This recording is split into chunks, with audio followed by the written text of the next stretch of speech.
Hello, this is David Brim, and I'm the founder of Orlando Entrepreneurs. We are the hub for Orlando entrepreneurship, and our mission is to connect, cultivate, and celebrate our local entrepreneurs. We bring together our local entrepreneurial ecosystem to help impact our entrepreneurs, their companies, and our local economy. Learn more at orlandoentrepreneurs.org. Now over to Josh Wilson to get forward with our show.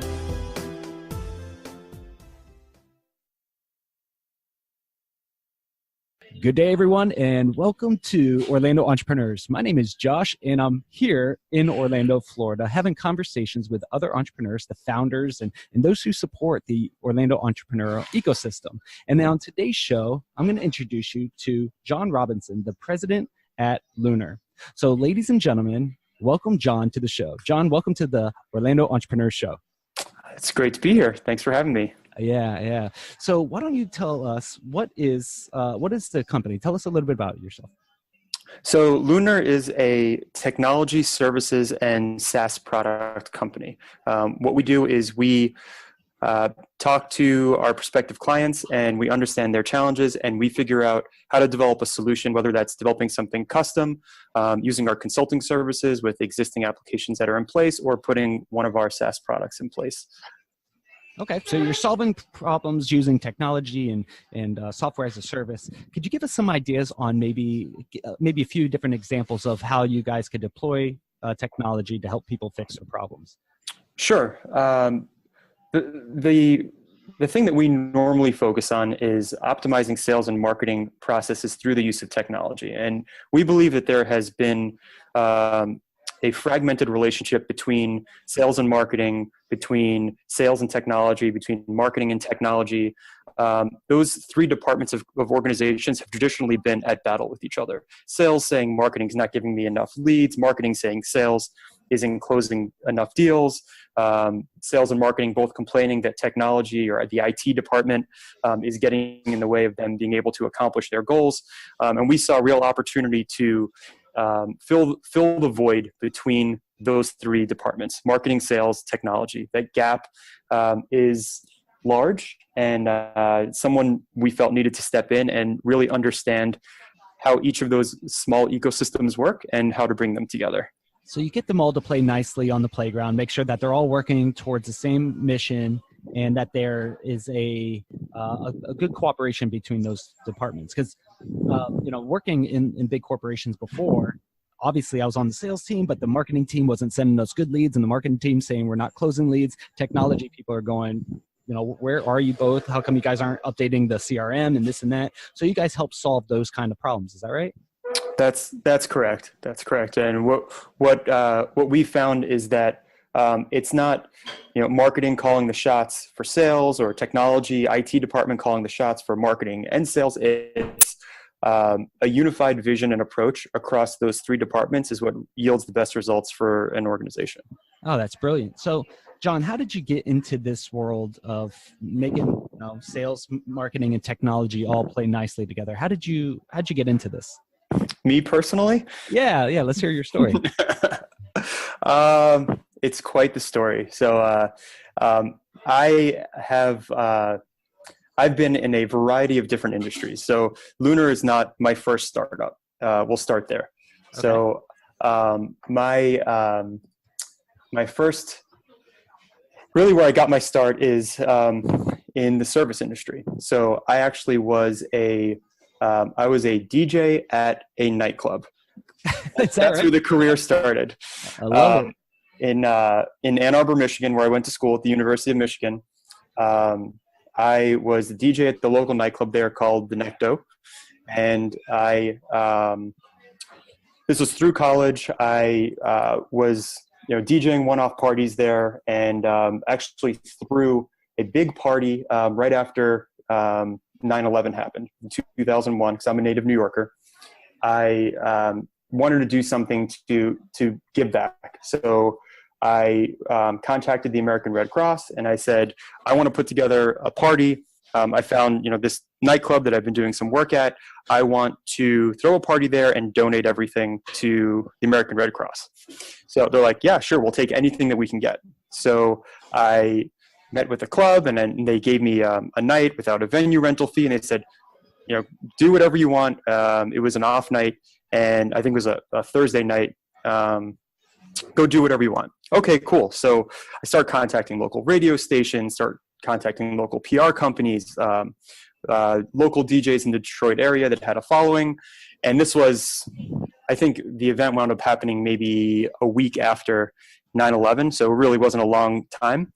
And it wound up being the busiest night that the nightclub had ever had in their 20 plus year history. So I realized then that I kind of have a knack for this marketing thing. And I was brought aboard at the nightclub to be their resident DJ, and then to throw some one-off parties in addition. And we'll sort of fast forward along, right? I graduate from University of Michigan in 2004, and I realized over the course of my studies there that I'm not going to be a DJ for the rest of my life. So what else can I do? So I start talking to management, and I'm like, well, is there anything else I can do? And they said, yeah, we actually need someone to take over booking some of our talent. The talent booker we had has moved on. So I take on the talent booking duties, and now I'm responsible for something I've never done before. I have to work my way through figuring out how to navigate the entertainment agent industry and bring in DJs from across the country, from across the world. And we built up a pretty good club night on Thursday nights, and I was marketing for Friday nights, which was gay and lesbian night, and then Saturday nights I was DJing, and I wound up becoming the assistant general manager at the club. And as Seinfeld would say, yada yada yada. It becomes 2006, and I've been graduated from university for 2 years, and I realized, well, being a DJ, I needed to do more. Then running the club, I needed to do more. So I start talking to ownership, and I say, I think if this is going to be truly my career, I need to have some sort of an equity position in the nightclub. And they say, John, you took this nightclub from where it was when you joined, which was not doing very well, to being very profitable for us, and we can't do that. We're making too much money. No way. And I said, okay, that's fine. I'll stay where I am. And at that point, I said, I am going to take what I've learned, and I'm going to do it myself. So I wound up finding 3 other business partners and building a restaurant from the ground up about an hour north of Ann Arbor in Rochester Hills, Michigan. So I know we're talking about bars and restaurants and nightclubs, and here you are asking me how I got into technology. So we'll get to that. But hold on. This is really good. I didn't know this about you. You started slinging disc, and you were a DJ, right? And you're spinning records and getting people to dance, but learning how to bring people together, learning how to attract a crowd, how to attract people. And you took a company, which was a bar, from really bad financial position to a profitable business, to the point where that they're too profitable for you. Let me ask you a few questions, because I'm sure you learned a whole bunch about being an entrepreneur and being a business leader, being able to be a DJ. So 2 questions. Number 1, what was your go-to song? Like, what was your favorite song to put on? And then I got another question. So what was your favorite song? So you got to remember, this is back in the early 2000s. So music was a little bit different back then, right? Yeah. Would probably be "Yeah" by Usher. Oh, great song. Yeah. Right. Yeah. Second question. What is one piece of advice that you have from being a DJ to entrepreneurs? Like, what's one thing you learned as a DJ that's helped you all the way up into your president, like being a president of a company? What is one thing that you could take away from being a DJ? So people who want to be DJs growing up, which is the new trend now, right? Yeah. They think, oh, I'm just going to go and be put in front of a giant crowd and have the opportunity to perform on stage. And the reality of this situation is, what you are given when you are hired as a DJ is the opportunity to be put in front of a crowd.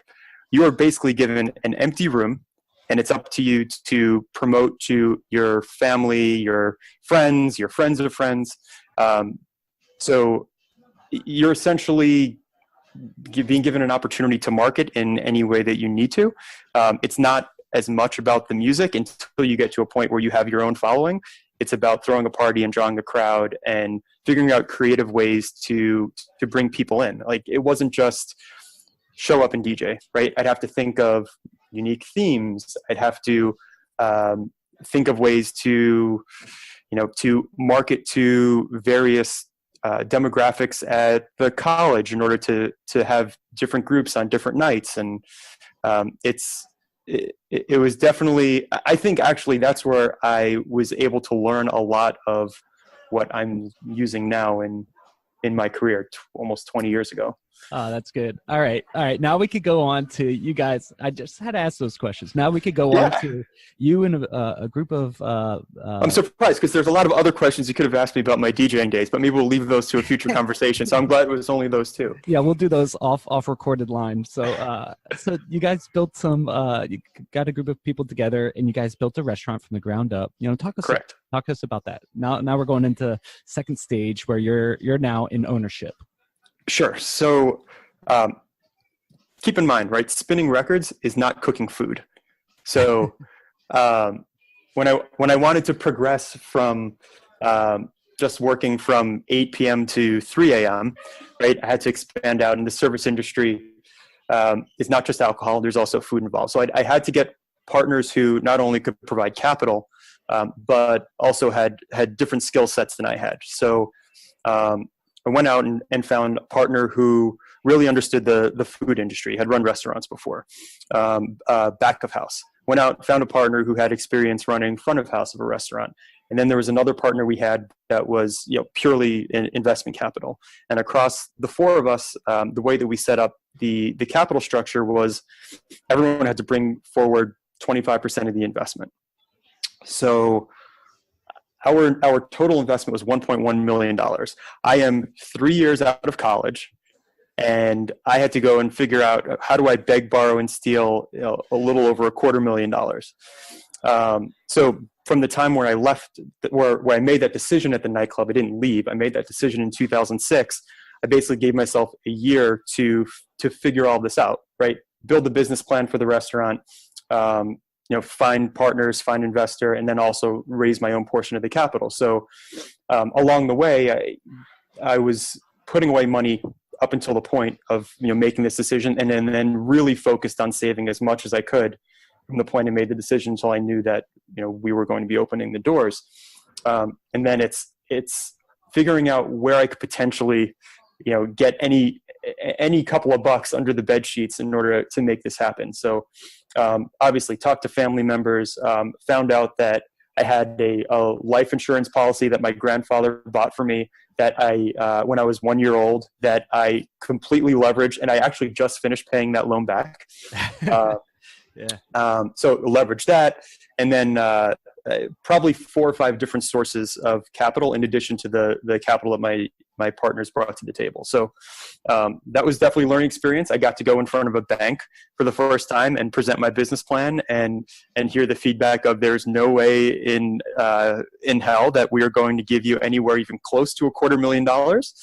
But it's good to hear the reasons why and what they're looking for. And, I didn't go to business school. I didn't get an MBA. Like, my brother got an MBA, and I asked him if I should go to school and get an MBA. And he said, you've learned enough in the 2 to 3 years that you've been out of college that I can teach you anything else that you need to know. It's more about, actually being involved and putting yourself on the line that becomes more valuable than the education. No shame to anyone who got an MBA, including my brother and my co-founder, but there's something to be said about having to learn, the school of hard knocks, right? Yeah. Doing it yourself, getting rejected, figuring out how to scrap dollars together and make it happen. So May of 2007, my restaurant opened up. You would think, I opened a restaurant, a little mom and pop. I had big eyes. Looking back now, I probably almost 25-year-old that you imagine, right? If this failed, my life would have been completely ruined. I would have been in debt up to my eyeballs forever with no means of paying it back.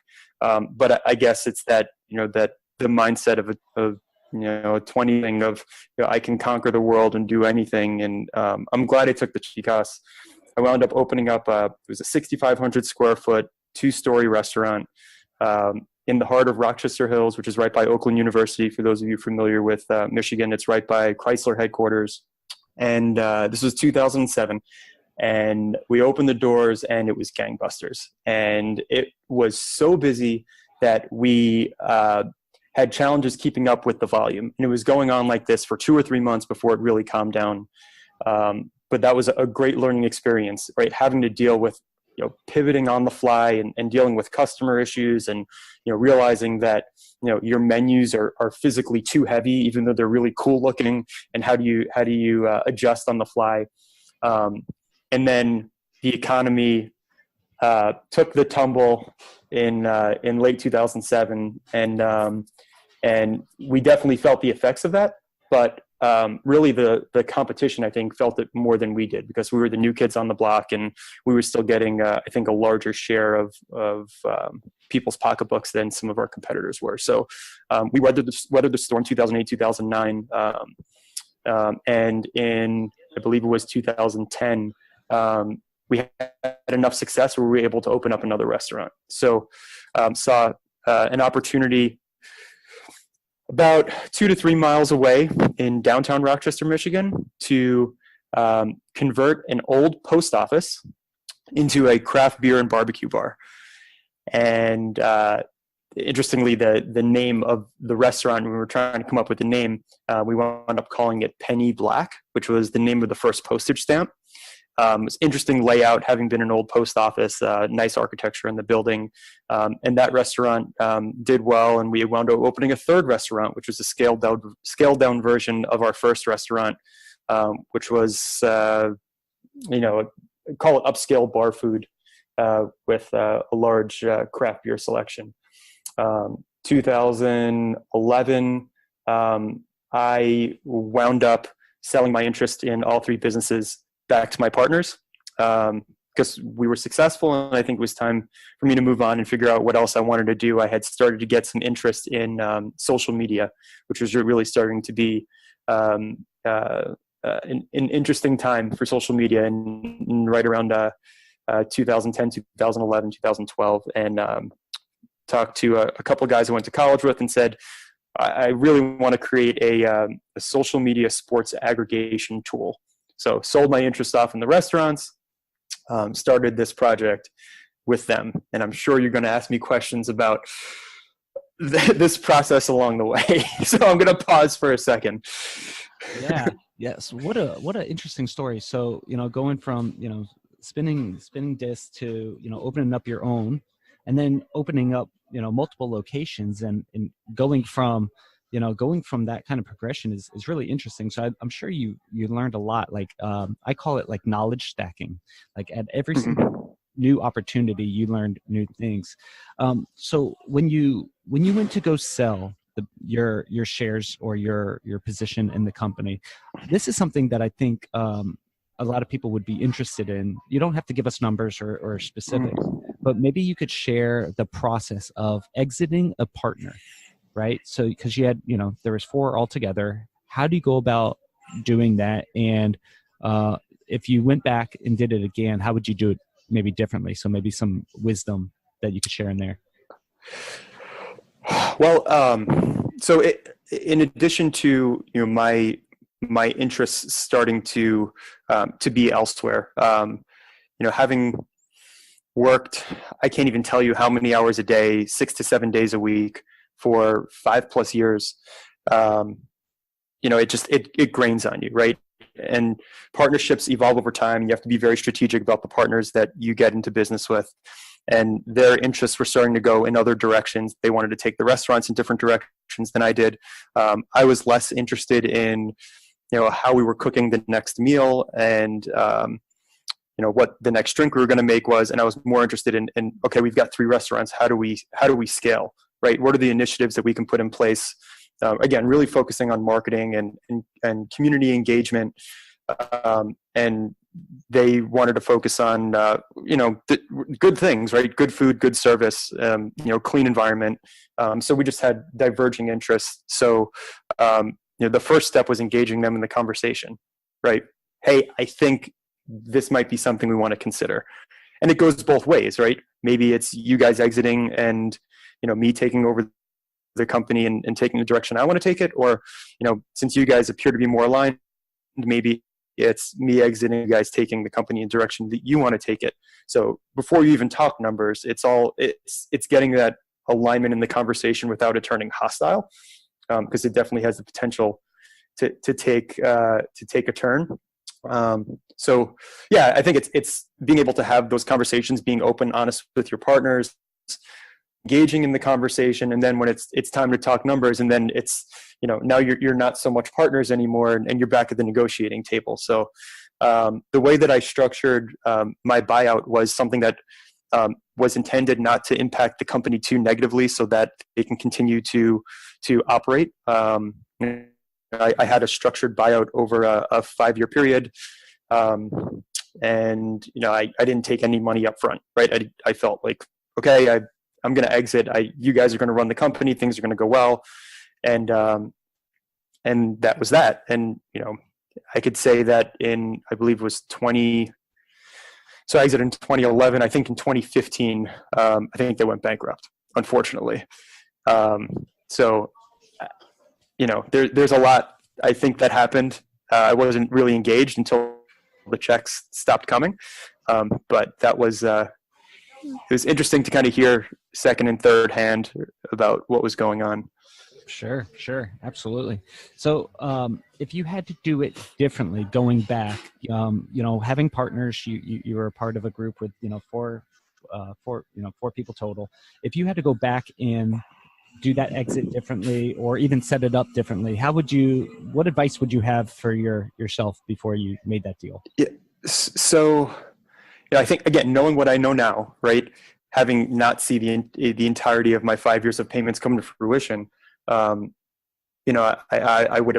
would have been had more of my own interests and tried to get more of an upfront payout as opposed to structuring the deal the way that I did. And maybe also, if I was going to do a deal that had a structured buyout like that, really think and analyze what's being left when I leave. Because if I'm relying on the infrastructure that's staying in place and the leadership that's staying in place to continue to run the business, what am I taking away, right? They may not think that the things that I think are valuable are valuable, and which is why they're allowing me to exit and want to take the company in the direction they want to take it. But truly understanding the value that you bring to an organization, if you're not going to just walk away with a golden parachute, which I didn't do. So yeah. Yeah, good advice, because you left a gap when you left, because you brought your talent with you. So you now brought this talent, and you reached out to a few friends from college, and you said, hey, this social media thing is really getting interesting. Maybe we should start some type of business or service there. So that kind of projected you from thinking about restaurants, which, you learned a lot about how to attract people, how to bring people in, which you learned from DJ World.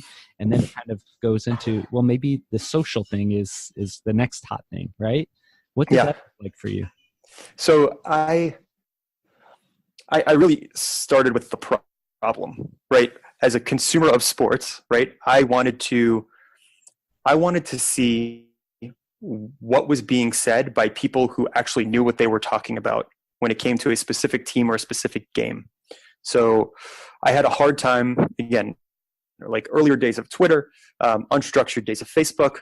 I wanted to know from the athletes on a given team, from the broadcasters on a specific team, from the cheerleaders on the team, right? People who are officially associated with the team, across all social media channels. What are people saying about a team?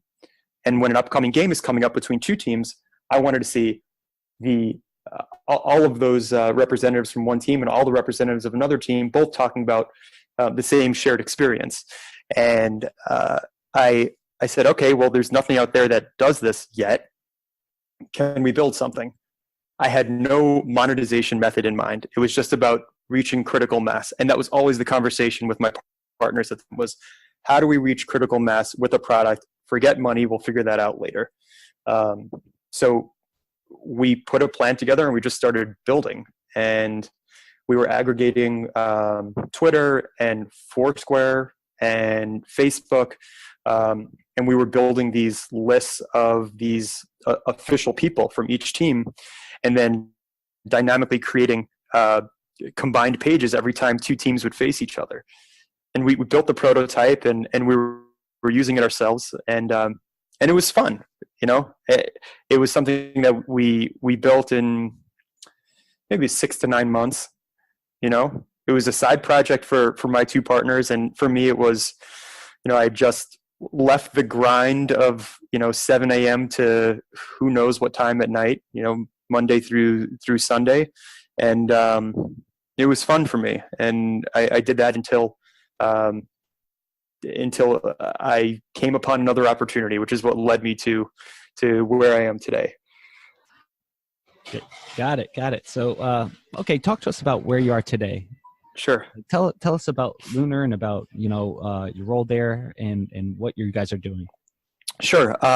So Lunar is actually a division of another company. Our parent company, or our company, is LaunchThat. So it's a digital marketing company. We're located in downtown Orlando in the Plaza.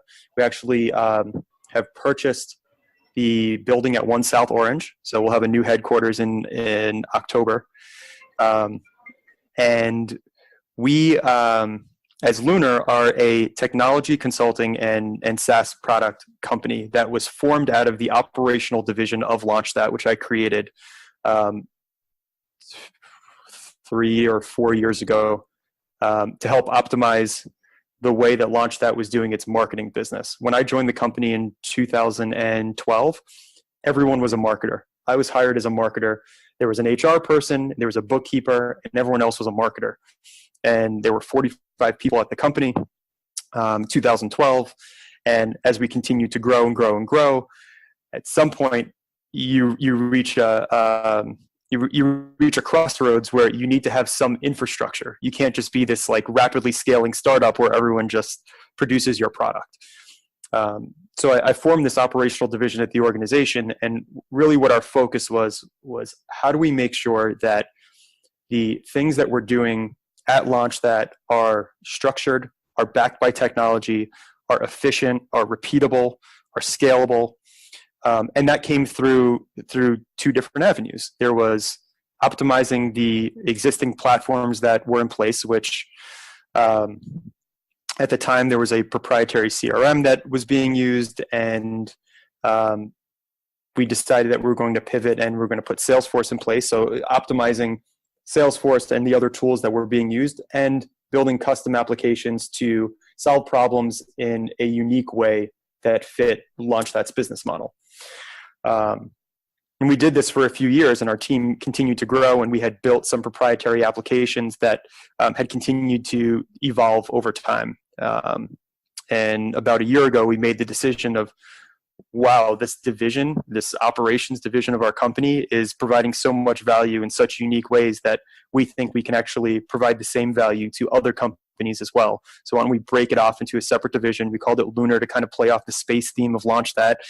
And we continue to be the operational department of LaunchThat, while also now providing the same consulting services, mainly in Salesforce, for existing applications, and then taking our products to market, polishing them off, and making sure that they were not just LaunchThat useful, but useful to any business.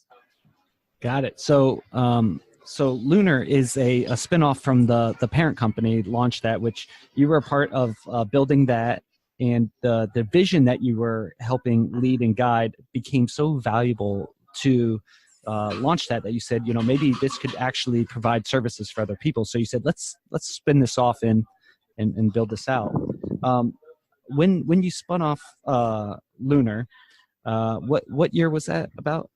That was just this past year. So, oh, wow. So yeah. This is new. It's exciting. Yeah, we officially, like, to the outward world became Lunar in February. Awesome. So, Awesome. So how's it going? So now you guys have figured out how to solve problems internally, right? And how to fix, sales and marketing issues with technology. You found that you guys were doing a great job doing that internally. Now you're going external to help other companies. How's it going in that? It's going very well. When we said this is what we want to do, right? We want to help companies solve problems, integrating sales, marketing, and technology. We really thought the focus was going to be the products that we've built.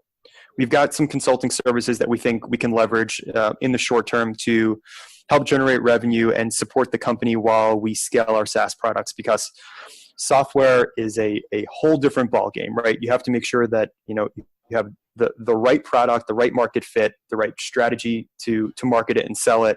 And then you actually have to go out and execute that. So we knew that was more of a long-term play, and we thought consulting would sort of bridge the gap in the short term. And we had one product that our first product that we released is called Shuttle. It's a lead collection, user tracking, and lead distribution application. That product is we found that it actually had a lot of stickiness with our consulting clients. So we would talk to a number of different local clients that we have here in Orlando, and we'd come in, we'd understand what their challenges were with sales and marketing, and inevitably they all had very similar issues. Their leads are coming in and they are being printed out at the front desk and handed off to a salesperson, or they're going into a generic email box, and that one person who gets that email is responsible for getting that lead off to the appropriate salesperson. And this is the problem that we solved with Shuttle, and why we built it in the first place is when a lead comes in through a website, we collect all the information that the user fills out on that form, and we collect all this hidden information that users don't submit but is available, like what keyword they typed in if they came through an ad, and what pages they visited, and what website they may have come from, and what they clicked, and all this information that you collect about their behavior. And we send all that information wherever it needs to go. So maybe into Salesforce, it may be if you're a mortgage company and the person submitted that their credit score was over 600 and they're from New York, you want that to route to your New York mortgage guy who handles people with credit scores over 600. All that happens programmatically in our application. So that product really has had a great fit with our consulting clients, because it's the type of product where people need to, it's an issue they don't know that they have.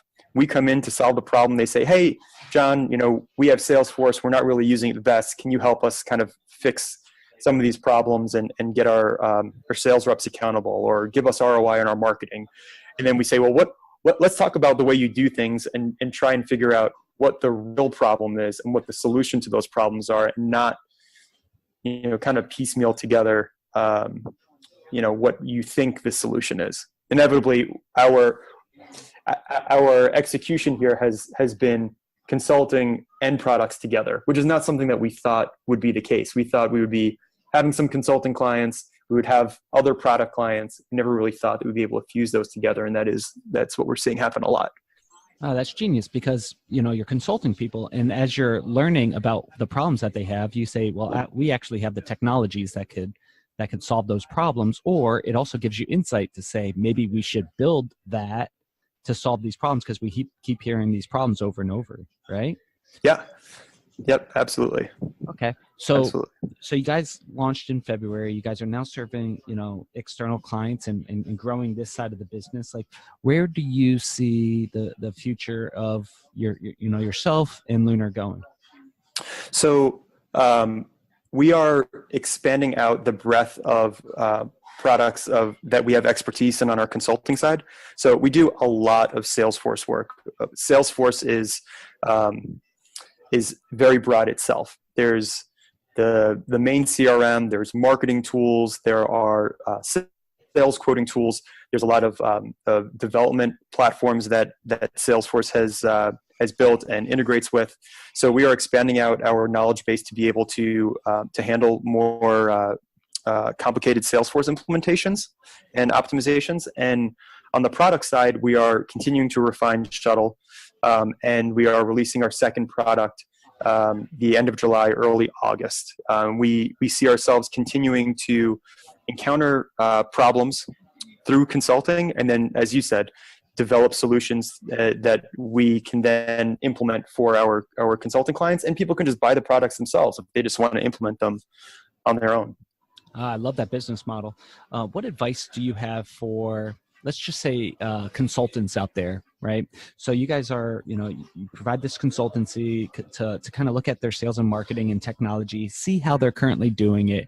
Most time they'll say, hey, we have a Salesforce problem, and you go, okay, actually your problem is this. But like, how do you go about, and like I said, just share as much as you can or would like to, but how do you go about pricing those kind of services? Because I think a lot of, consultants have this like spinning dashboard of how much should I charge? And they throw a dart at a board and, to guess. Like, how do you go about charging? I'd love to hear your advice on that.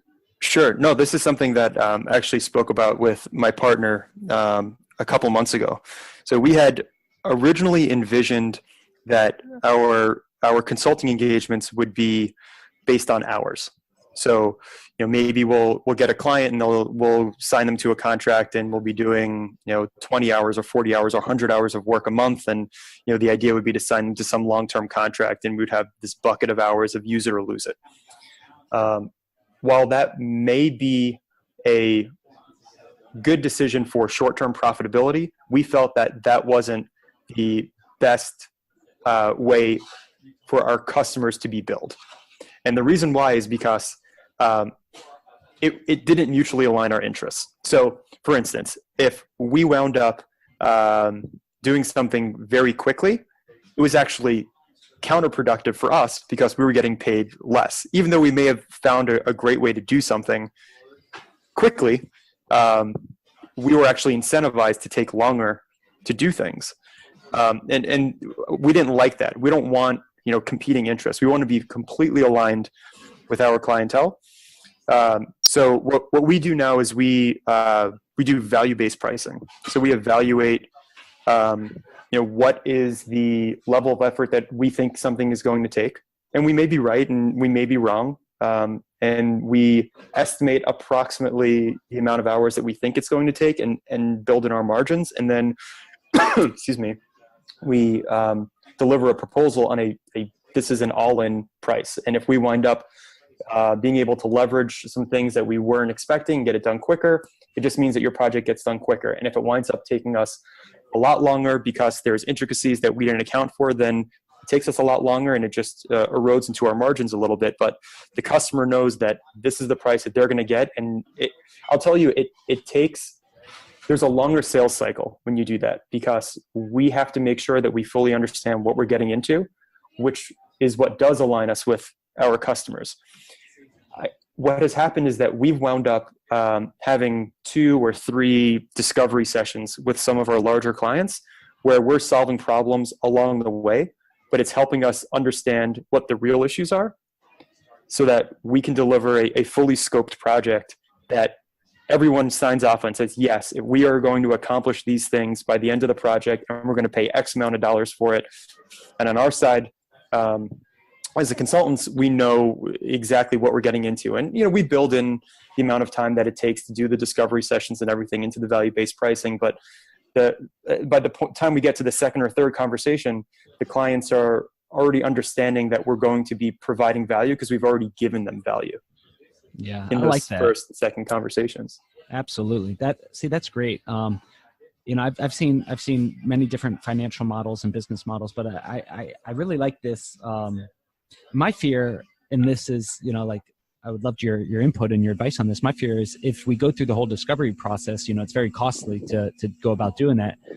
What if they say no, or what if you solve their problem in the discovery process, right? Like, how do you go about accounting for those kind of costs as you're building and growing, your own business and bringing on teams and such?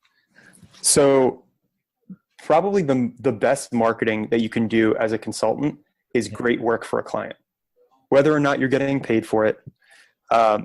If we go to someone who we think we're going to get a contract, and we wind up solving all their problems before we sign a deal, they are either going to come to us with their next problem, or they're going to tell someone anecdotally that Lunar was able to solve the problems for them, and we'll get the business elsewhere. That's awesome. What a great way to look at that. Jon, so where do you see you guys are, you launched your first product, Shuttle, and it's doing really well. You're helping a lot of businesses. Lunar's growing and expanding. You guys just bought a new HQ that people could go and take a look at, and you're launching your next product within the next month and a half. Where do you see yourself heading, 1 year, 5 years down the line? Like, where do you see this going? It's an interesting question. And something that we talk about a lot, right? If Lunar continues to grow, does Lunar become a completely separate company? Does Lunar stay a division of LaunchThat? Do we break off consulting and product divisions? Do we eventually sell off individual products on an exit and then continue to incubate? I think because we're so early in this process and we're trying to understand what is going to stick and scale, I don't think I can give you an answer to that I would feel comfortable, you coming back to me a year from now or 5 years from now and saying, hey, Jon, you said this, how come this didn't happen? Yeah. We're in an interesting place because we're essentially a startup within an existing company. Yeah. So well, I think that was a good answer. The answer is, here are a few possibilities, but who knows? Like it's a new startup. There's options, but you guys have thought through those, and I think that was a perfect answer, Jon. I think that was very simple. So let me ask you this: what advice do you have for people, for other entrepreneurs looking to build a business for themselves, and they're just getting out of college? They're at that point where you were, spinning disc, and they're right there. Like, what advice do you have for someone who's destined to be a future entrepreneur? What advice do you have for them? I would say it's really important for you to learn the ropes and get the risk out of the way early. Maybe not in as large of a dose as I did, but test out different things. See if you can find something that sticks. Put a little bit of your own money on the line. I've found that the best employees are the ones who have had the experience of understanding that if you don't execute good work, that it's going to hit your pocket personally at the end of the day. We have a culture here of entrepreneurs, right? There's a lot of people on the team who have either been a part of other startups or have, had side hustles or, had run their own small companies as independent contractors with a few employees before they joined our team. And I think that's something that we're trying to continue to grow and breed at our organization. And if more people did that early on, I think they would understand and know really what it takes to be a part of a successful company, ours or any.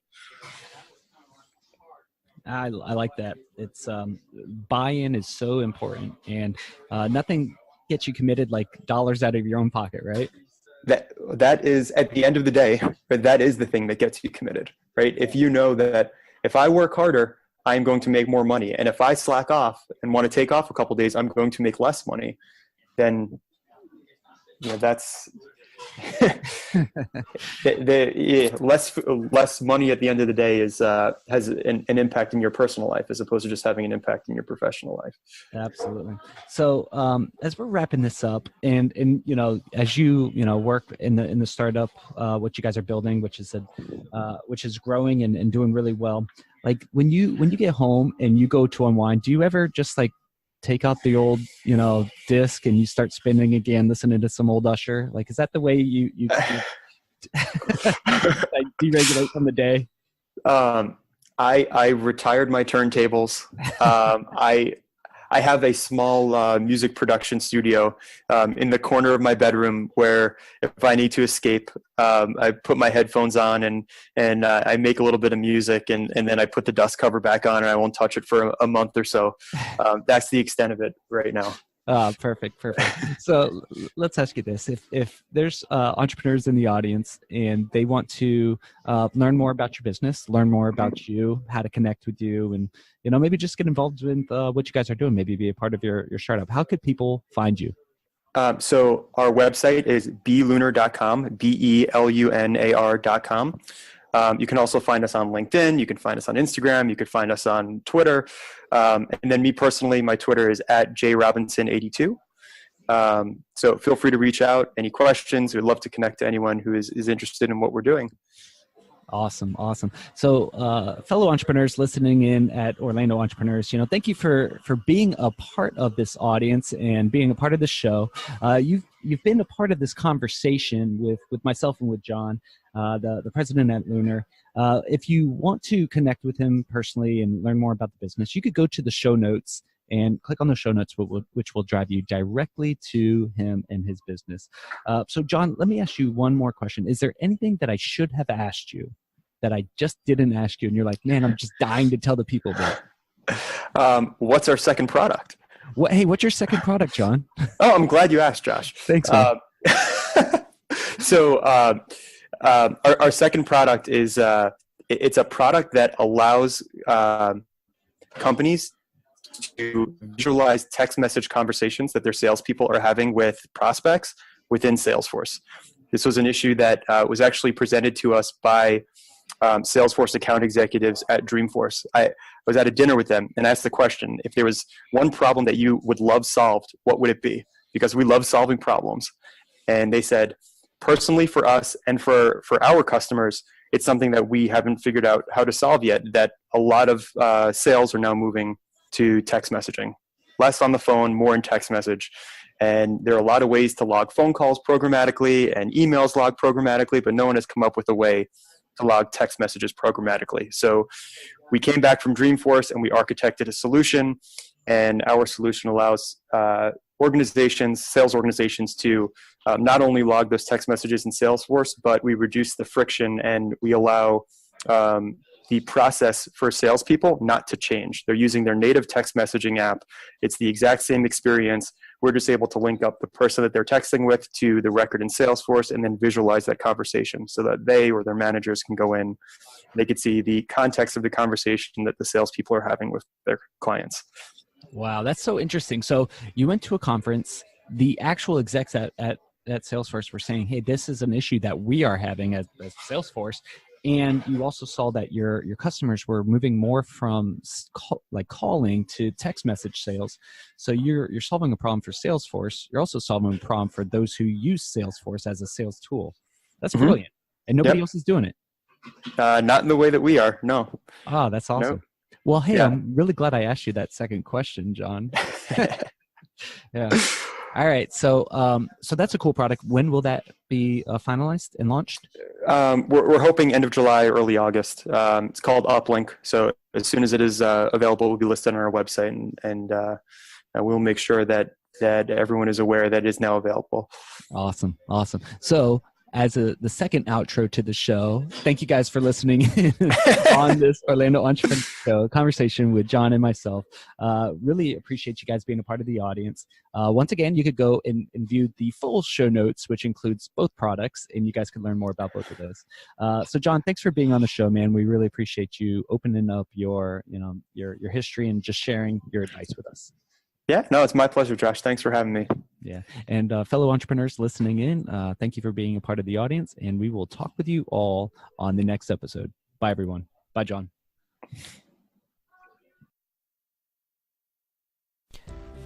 Thank you for listening in on today's episode. If you would like to be a guest on the show or start up a conversation with me, Josh, your host, send me an email to josh@orlandoentrepreneurs.org. You can also find out more information on Orlando's entrepreneurial ecosystem, discover resources to help you start and grow your business, and subscribe to future shows by visiting www.orlandoentrepreneurs.org.